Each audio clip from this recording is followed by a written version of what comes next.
छोटी छोटी अखियन में किसने आंसू बहाया है। छोटी छोटी अखियन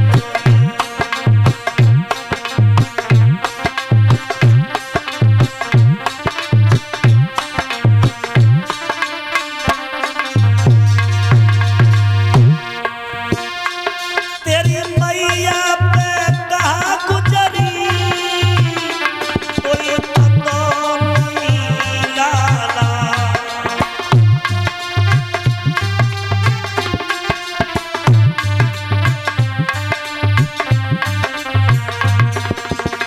ओ किसके दिल में धक्का पहुंचाया है।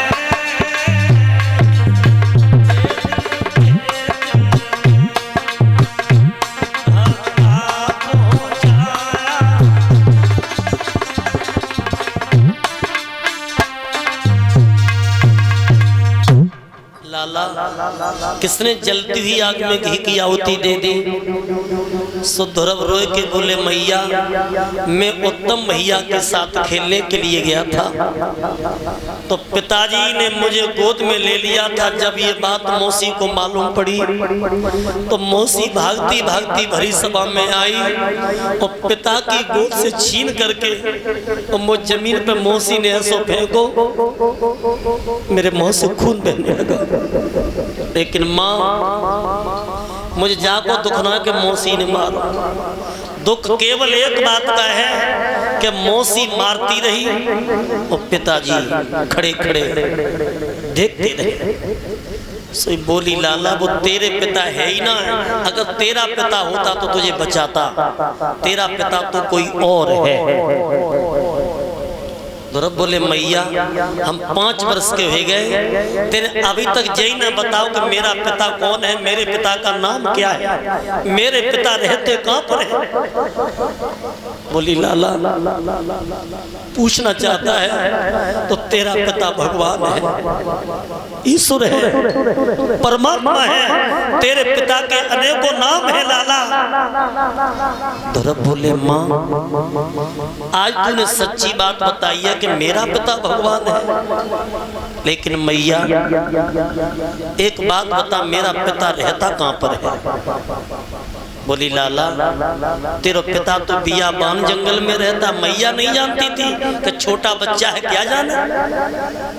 और लाला तेरा पिता ऐसे ना मिलेगा भजन करने से मिलता है। सोई ध्रुव को मौसी की बात याद आई गई कि मारते समय मौसी ने यही शब्द कहा था कि अगर तूने पूर्व जन्म में भजन किया होता तो उत्तम के बदले तूने मेरी गोदी से जन्म लिया होता। ध्रुव बोले माँ मौसी भी शब्द कह रही है ये भजन और तुम भी कह रही हो भजन किसे कहते हैं। बोली लाला एकांत में बैठ करके मन बुद्धि और चित्त को एकाग्र करके उस भगवान के लिए भजता है। भजने का मतलब उसका अर्चन वंदन स्मरण करता है, उसे कहते हैं भजन। और भजन करने से ही सच्चे परमात्मा की प्राप्ति होती है। 5 वर्ष का बेटा बोला माँ अगर ये बात है तो तेरा बेटा भजन करने जाएगा, भजन करने जाएगा। बोली लाला तू छोटा है, मैं तेरे लिए दही मांग के लाई रोटी खा ले। ध्रुव बोले मैया अब तेरा बेटा भोजन नहीं करेगा, भोजन की जगह भजन करेगा। मैया मुझे बता दे मैं पिता से मिलने जाऊंगा। माता कोई माँ नहीं हो सकती ऐसी जिसने बुढ़ापे में संतान देखी हो। कही लाला अगर तू जिद पड़ता है तो मेरे दूध की सौगंध है, तू चला जा। देखो संस्कार बांधी माँ और कहा कि लाला तू चला जा, लेकिन लौट के तभी आना, उस परम पिता परमात्मा को प्राप्त करके आना। से मैया ने एक छोटा सा कमंडल दो लाला चले जा, रास्ते में प्यास लगे तो पानी पी लेना। सो धर्म मैया के पैर छूता है, मैया का कलेजा फट गया। अब मेरा बेटा लौट के नहीं आएगा।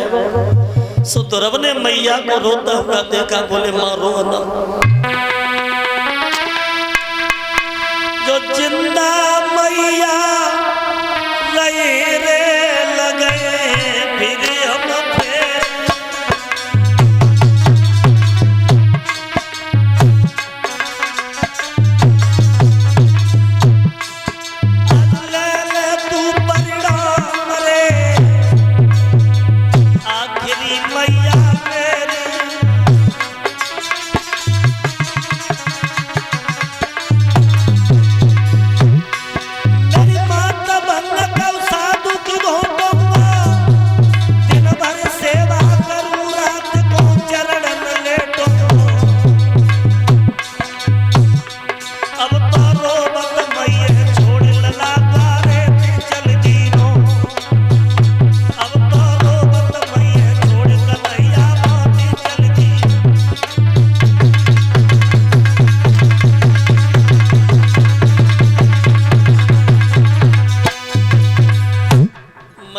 एकदम उल्टी पछाड़ खा के गिर गई, लेकिन दुर्ब आगे बढ़ गए।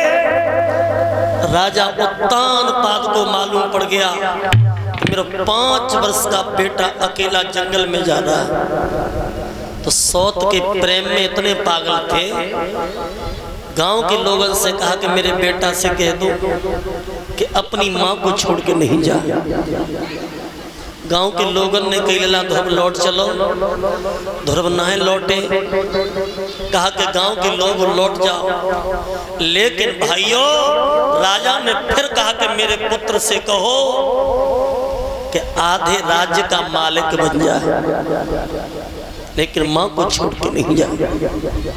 ध्रुव तो बैरागी हो गए थे, 5 वर्ष की उम्र में आत्मज्ञान और बैराग धारण किया। और जानते हो बैरागी किसे कहते हैं? गोस्वामी बाबा ने लिखा है कि तृण सम सिद्धे 3 गुण त्यागी और कहे तात सो परम विरागी। तिनके के समान सतोगुण रजोगुण तमोगुण तीनों को त्याग देता है, उसे कहते हैं बैरागी। बेटा चलो, और जा गली से जाते हुए इतना सुंदर था। स्त्रियां कहती हैं कि या तो जाकी मैया मर गई है या जी का उपता को मारो है। अरे जन्मा को कुइया जी तो लागत नाय भिखारी रे, चंदा जैसी चमकने आए तो तन की शोभा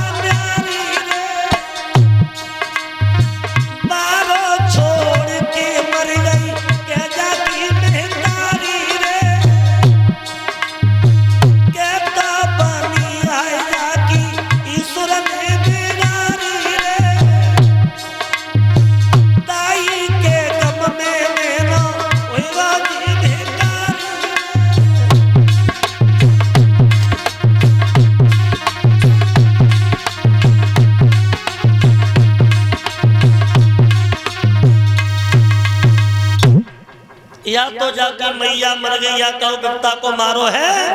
लेकिन ध्रुव को भक्तों बैराग हो गया। 5 वर्ष की उम्र में ध्रुव भगवान का भजन करने के लिए बियाबान जंगल की तरफ प्रस्थान करते हैं। बोले आनंद कंद भगवान की। जननी जने तो भक्तजन के दादा के सूर, और न तो मैया पहुंच रहे न प्रथा कमावे। माता निर्माता भवती, माँ ही बच्चे का निर्माण करती है। माँ चाहे तो अपने